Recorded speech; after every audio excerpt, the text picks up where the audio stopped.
Iran's retaliatory strikes, though, continue not only in Israel, but at other neighbors in the Gulf. This as a third U.S. Navy aircraft carrier strike group is now expected to join in the fight against Iran. In moments, I will be speaking live with Israeli President Isaac Herzog. But first, let's go live to Tel Aviv, where Nate Foy is on the ground with the very latest. Hi, Nate. Hey, Aisha. Yeah, Iran continues firing on its neighbors today, even after President Masoud Pezeshkian promised that they would. And Pezeshkian is one of the three people on Iran's interim leadership council. Iran's military seemingly not getting that message or not on the same page in the past hour, targeting an airbase in Saudi Arabia and hitting a tower in Dubai with an Iranian drone. Take a look. This isn't the first time that Dubai has been attacked. Even just today, the Dubai International Airport got hit with an Iranian drone early this morning. And shortly before that, a drone damaged an oil facility in southern Iraq. Iran also claims it hit an oil tanker in the Strait of Hormuz today. Meanwhile, Israel is launching more strikes in Beirut. So far this weekend, they've hit 170 Hezbollah military sites.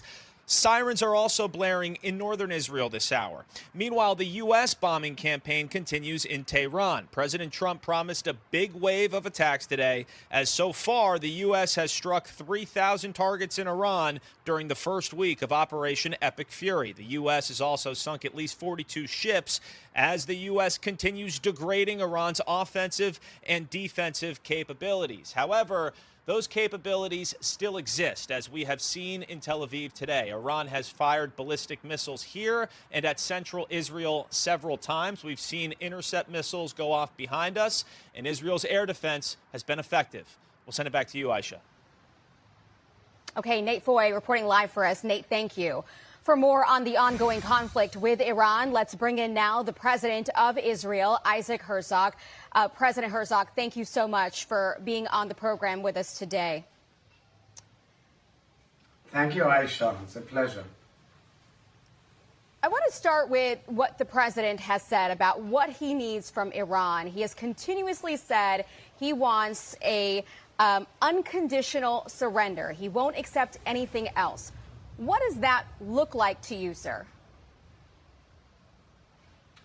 It looks like a major sea change in world history, meaning finally somebody has taken head on this ongoing, repeated pain and agony that has emanated from the Middle East and says enough is enough. And I think the president's decisions throughout have been bold, have been clear-minded, have been unique and clearly historical in the fact that he is leading a different path for the Middle East. I heard today the leader, Sheikh Mohammed bin Zayed, the leader of the United Arab Emirates. He spoke beautifully. And he is one of a kind, like all other leaders there, who've been bombarded by Iranians. And the issue is that there's a coalition of nations in the Middle East who says enough is enough. We're fed up. You guys out there in Tehran, you can't do this anymore. You cannot spread terror. You cannot spread havoc. You cannot say America is the big Satan, Israel is the little Satan. You cannot build terror cells all over the world. That's over. And that's why we're working in an incredible partnership between President Trump and Prime Minister Netanyahu, who both have taken outstanding decisions, together now with all the leaders in the region, just to bring a different path for the future of the world, in fact. President, you know regime changes are very difficult through just air power, and it appears that the Iranian regime is expecting ground troops at some point, U.S. and Israeli. I want to play a soundbite here from the foreign minister of Iran talking about what they expect. Listen. President Trump has not ruled out boots on the ground in Iran. Are you afraid of a U.S. invasion in your country? No, we are waiting for them. You are waiting for the U.S. military to invade the ground troops? Yes, because we are confident that we can confront them, and that would be a big disaster for them. President Herzog, are you expecting to send any Israeli troops into Iran? No, and I don't think anybody's expecting to see American troops in Iran as well.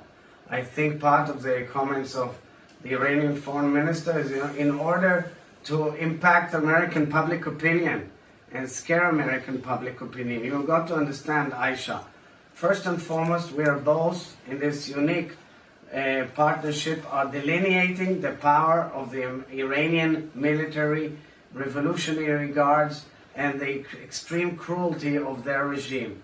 We are weakening them, and when you are weakening them, they will be confronted with major questions, including from their public. We know that there's havoc in that regime. We know that there's huge debates, arguments, and total disarray in that leadership. We know it. And that's why there's a process that will take place which will bring their demise and end. It doesn't require troops on the ground for that matter. It requires constant pressure because there's a given moment where everybody says, stop, it's over. And that's how it will happen.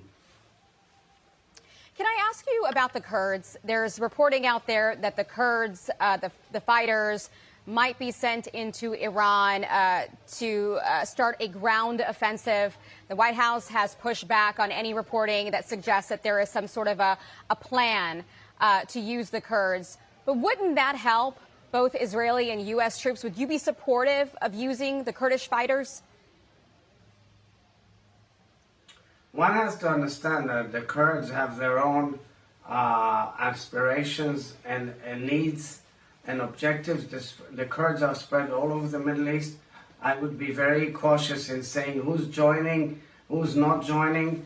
Iran is a big nation. It's 90 million. It has various groups within it. One thing we know for sure, for years, the Iranian people are fed up. And you saw them go into the streets just 2 months ago, and you saw them brutally butchered by their regime. About between 32 to 50,000 people who've been butchered just like that. And I'm telling you, it is obvious that with the pressure from the outside and the pressure from the inside, there will be change. We're not condescending, we're not over-optimistic, we're very realistic. We're showing a coalition which is unbelievable. This U.S. military and Israeli military cooperation is unprecedented. It works like the coalition in World War II even. I mean, it's really impressive under the leadership of President Trump. And I must say, I commend also Prime Minister Netanyahu for the incredible decisions that he has taken together with President Trump. Both of them are doing incredible work to change the future of the world and bring us a better future. And that means preventing nuclear armament for Iran. That means stop spreading terror and havoc all over the region. And that means also change in the region, meaning Lebanon, and you've seen Syria, hopefully in other places. Right. I can't let you go without asking you, President, about the pressure campaign from our president, President Trump, for you to pardon Benjamin Netanyahu. He told Axios this week. He said, every day I talk to Bibi about the war, I want him to focus on the war and not the, I won't say the curse word, court case. I want the only pressure on Bibi to be the fighting against Iran. Will you be pardoning the Prime Minister, Netanyahu?